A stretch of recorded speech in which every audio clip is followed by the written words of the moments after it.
This learning is Le'ili Nishmas Broya Bas Chananya, Maseches Sheviis, Perek Daled, Mishna Yud. Me'emasai ein kaitzitz esa ilam b'Sheviis. From what point do we say that the fruit tree is already beginning to produce fruits, and a person therefore can't cut it on Sheviis, because then they're wasting the fruit, and a person is not allowed to waste the fruits of Sheviis. So we have a machlokes here. There's an argument.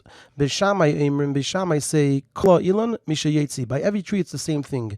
It's from when the tree grows leaves in the spring, even before it has any fruit on it. Ubeis Hillel Amrim, Beis Hillel say it depends on the tree.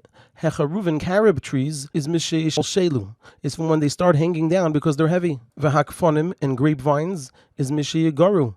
It's from when the seeds start forming inside of them. V'hazeisim and the olive trees is Mishayel Netzu. It's from the time that they blossom.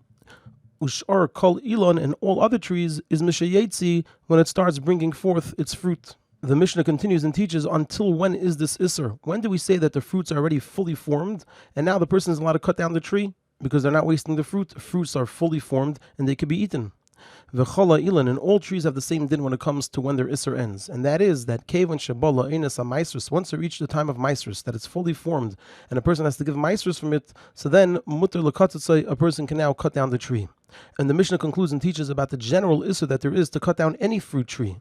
And the Mishnah teaches that this only applies if the tree produces a significant amount of fruit. But if it doesn't produce a significant amount of fruit, then a person is allowed to cut down the tree. And the Mishnah says, Kama yehe bazayis v'lo yukutzenu. How much does an olive tree have to produce that it should be also for a person to cut it down? So there's an argument. The Tanakama says, Reva, a quarter of a kav of olives.